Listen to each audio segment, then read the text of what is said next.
أعوذ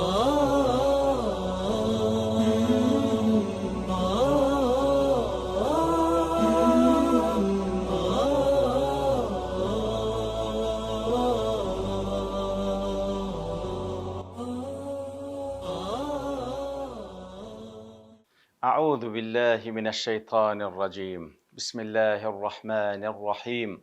في قلوبهم مرض فزادهم الله مرضا ولهم عذاب أليم بما كانوا يكذبون.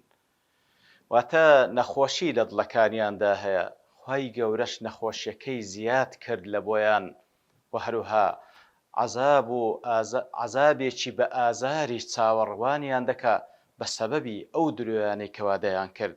دیارە ئاەتانە خوای گەورە سوبحانەهو وتەعالا باز لە کەسانێکی دووڕوو منافق دەکاتن، دەفەرمی ئەوانە کەسانێکن نەخۆشی لە دڵیاندا هەیە. نەخۆشی لە قورئانی پیرۆز ئەو نەخۆشیانی کەوا لە دڵ و دەروونەکاندا هەن، خوای گەورە دوو نەخۆشی سەرەکی باز دەکا. نەخۆشیەکیان بریتیە لە گومان و لە دوودڵی و هەروها نەخۆشیشیان بریتیە لە شەهەوات و ئارەزوەکان. دیارەوەی کە لێردا باز دەکرێتن بەنسبەت منافق و دووڕوەکان بریتیە لە شوبهات و گومان و دوودڵی. بەڵێ دڵیان گومان و تەڕەدود و شوبهەی تێدایە.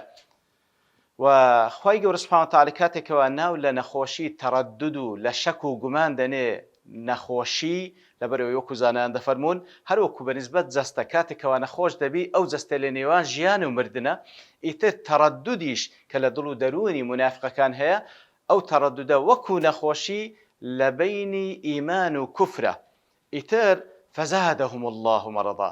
دیارە وەکو پێغەمبەری صلی الله عليه وسلم کە باز لە منافق دەکاتن، مثل المنافق كالشاة العائرة بين غنمين. بەڵێ کەسی منافق نمونەی وەکو ئەو مەڕەیە کە لە نێوان دوو مێگەڵدا سەری لێ شێوایە. بەڵێ ئیتر خوای گەورە دەفەرمێ فەزادەهم الله مەرەضا. زانایان بە چەند شێوەیەک ئەو بەشە ئاەتەیان لێک دایتەوە، هەندێک دەفەرمون سنەتی خوای گەورە لەگەڵ نەخۆشی بەشەر وا سنەتی دانە، ئەگەر نەخۆشیێک دروست بوو ئەگەر بێت و چارەسەری نەکرێ بە طەبیعەتی حال ئەو نەخۆشیە زیاد دەکا.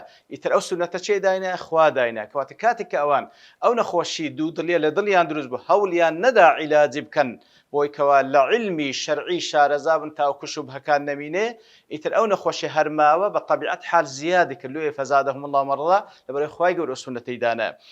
هەندێکیش دەفەرمون فەزادەهم الله مەرەضا لەبەرەوەی خوای گەورە سوبحانەهو وتەعالا لە دنیایش هەر گوناهێک کە بیکەی ئەگەر بێت و تەوبەی لێ نەکەی عەینی گوناهی دیکەی بەدوادادێ. هەندێک لە زانایان تریش دەفەرمون فەزادەهم الله مەرەضا کاتێک کە ئەوان بەخۆیان دوودڵی یاخود شوبهات لە دڵیان هەیە، خوای گەورە سوبحانەهو وتەعالا کاتێکەوە نەسرەت لە بۆ ئیمانداران دەنێری، ئیتر ئەوان هەندەی دیکە غیل و حقد و حەسەد لە دڵیان دروست دەبیتن کە ئەوەش نەخۆشیە. کەواتە فەزادەهم الله مەرەضا بەهۆی ئەو نەسرەتێک کە خوای گەورە لە بۆ ئیمانداران دەینێری. ئیتر وەلەهم عەذاب ئەلیم بما كانوا یەکذیبون. عەزابێکی بە ئێش و ئازاریان لە بۆ هەیە بە سەبەبی ئەو درۆیانەی کەوادایان کرد و ئیدعای ئیمانیان دەکرد لە کاتێکدا ئیماندار نەبوون. ئیتر پەنا بەخوا لە نیفاق و لە عەزابی بە ئێش و ئازار.